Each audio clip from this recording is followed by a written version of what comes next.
Hey everybody. So I have already created a video on Flashback Express, but I wanted to also create a video on OBS Studio.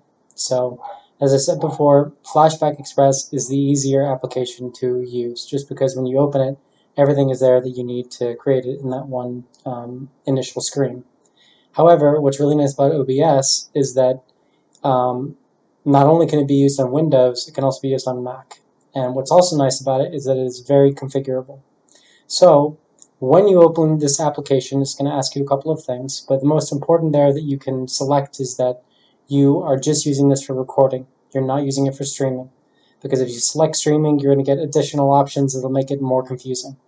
So you say that you want it for recording only, and once you've done that, and you've opened up the filming apparatus, you're going to see this. Now, right now you see infinite matrix versions of me because I'm filming what I'm filming, what I'm filming, what I'm filming. So just on this page, you're going to see that. But I just want to show you what the preferences look like in here. So you can see down over here, all of these things I need to configure myself. So when you first open this up, this area is going to be empty, and you're not going to see anything up here. So the first thing I need to do is add display capture. Now, in order to do that, and that's just your screen sharing. So I press add, and I have all these options here, but the display capture is screen sharing, so it's going to show my desktop. Once I do that, and that's the only option I'm going to get, so I click display capture, I press OK, and then it's going to capture what is on my display. The next one I want is my audio input capture. Again, I press plus, audio input capture. Don't worry about audio output capture, that's for something else. But I press audio input capture, and then once I've done that, I select my internal microphone, which should be the only audio input capture that you have available. Then finally, I put video capture device, which is my camera. So again, I click on this, and I press the plus sign here. I add video capture device down here.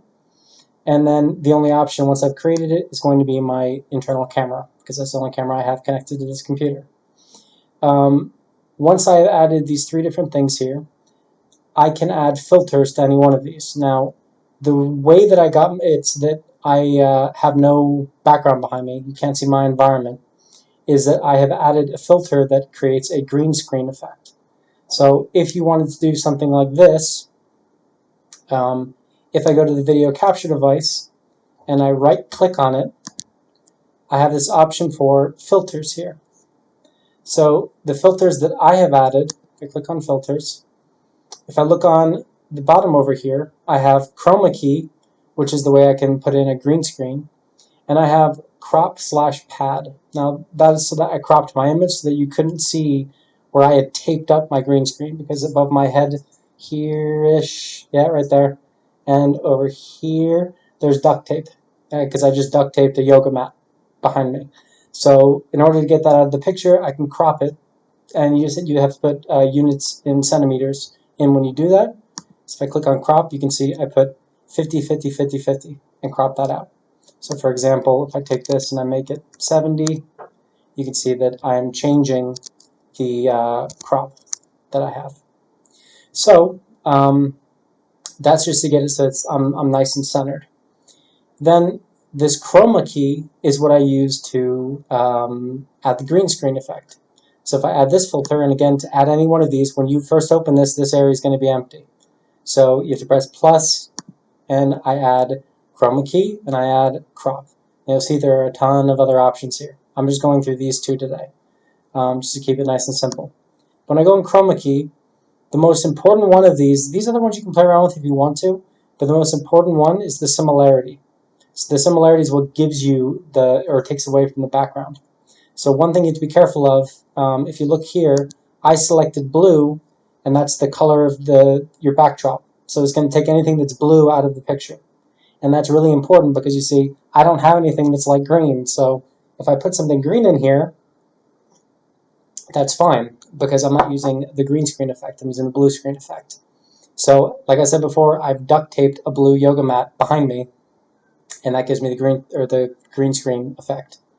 So if I were to move this, you're going to see what I have duct tape behind me. So I'm going to remember my value is 320. So if I move this, all of a sudden you can see the blue behind me.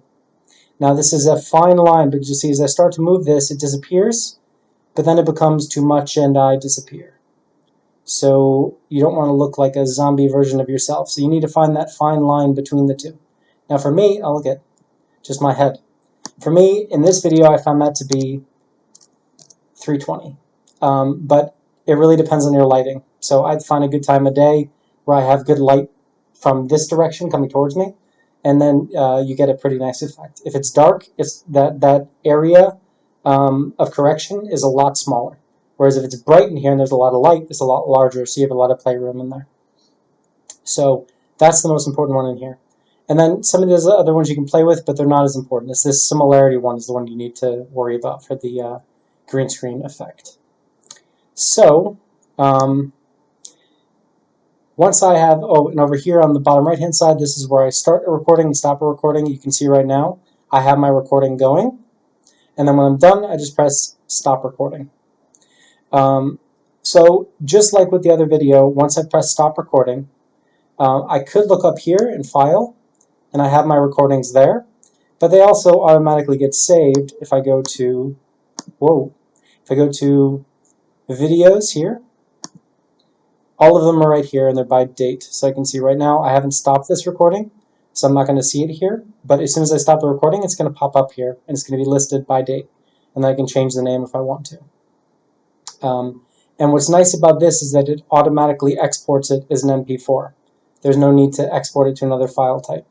So once you've downloaded it here, you just use the same directions I gave you before and to upload to YouTube. And again, once I'm in the YouTube Studio, I just press, which again, if you don't remember, you go to YouTube, and then upper right hand corner, you press this button. And once I'm here, again, I just press Create. I press Upload. Sorry, my computer's rocking a little bit because I'm touching it. I press Upload and select File, and I'm going to find that here. And then, like I said before, I'll just upload a random one of these. Like I said before, when I'm uploading these, I can put a title in here, but I can also change that afterwards. And I can also upload a thumbnail. Now, I didn't show you guys this before, but that's the image that shows when you go to, or when they follow the link, or what you see when you paste the link in like WhatsApp or something like that.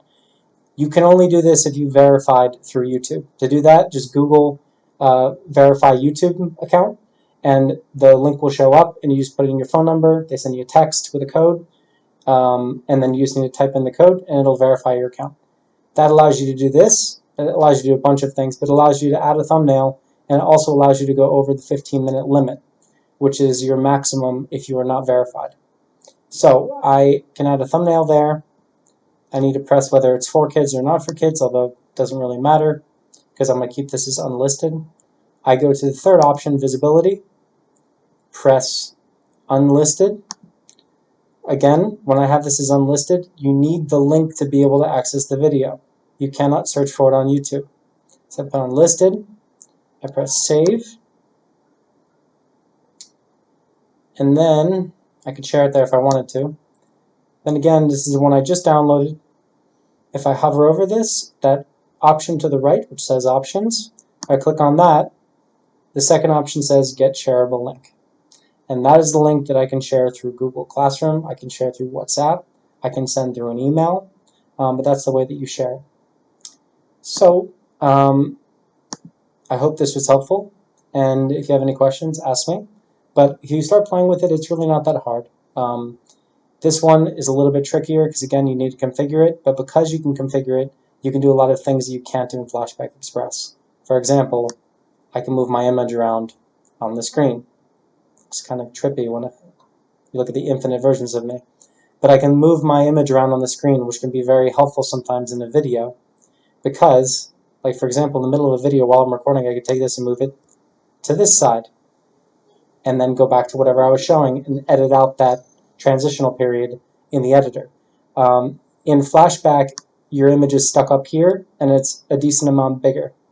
And as a result of that, it can block certain things, and you can't move it. So you have to be cognizant of that. One thing you can also do is make yourself bigger and smaller, which can be helpful for certain things. For example, right now I wanted to show a lot of the screen, but if I wanted to make myself bigger, all I need to do is go in the corner of this box and I can make myself huge, or I can make myself small. And that can also help if you have a lot of text on a page, for example, or if you want students to be able to see you better. But if you're willing to try out something like this, and you want to be able to configure your videos a little bit more, this is a great option. And as I said before, it's for both Windows and Mac. So just let me know which version you like better, and if you try them out.